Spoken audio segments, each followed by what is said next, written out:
Assembly ఎన్నికల్లో మహాయుతి ఘన విజయం నేపథ్యంలో మహారాష్ట్రకు కాబోయే ముఖ్యమంత్రి ఎవరన్నది ఆసక్తికరంగా మారింది. శివసేన చీఫ్ ఏక్నాథ్ షిండేను సీఎంగా కొనసాగించే అవకాశం లేనట్టు అంటున్నారు.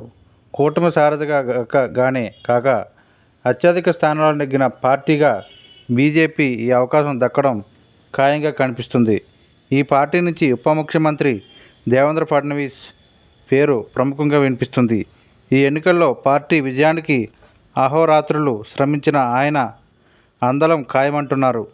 హస్తినకు రావాల్సిందిగా ఆయనకు బీజేపీ అధినాయకత్వం నుంచి ఇప్పటికే పిలుపు కూడా వచ్చినట్లు రాష్ట్ర పార్టీ వర్గాలు చెబుతున్నాయి.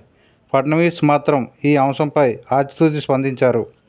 సీఎం ఎవరన్నది మహాయుతి నేతలంతా కలిసి నిర్ణయానికి వస్తారని చెప్పుకొచ్చారు.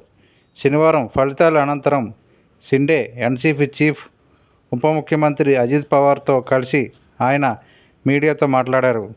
సీఎం ఎవరన్న దానిపై అసలు వివాదమే లేదు. దీనిపై చర్చించేందుకు సీఎం షిండేతో నేను, అజిత్ పవార్ ఆయన నివాసంలో భేటీ కానున్నాం అంటూ ముక్తాయించారు.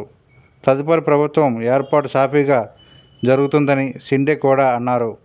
అనంతరం ఫడ్నవీస్ మరోసారి మీడియాతో మాట్లాడుతూ సీఎం పదవి తనకే దక్కాలనే అర్థం ధ్వనించేలా నర్మగర్భ వ్యాఖ్యలు చేశారు. రాష్ట్ర ప్రజలు, బీజేపీ కార్యకర్తలు, నేతలు, మద్దతుదారులు సాయంతో విపక్షాల చక్రవ్యూహాన్ని ఛేదించడంలో విజయం సాధించామని చెప్పుకొచ్చారు.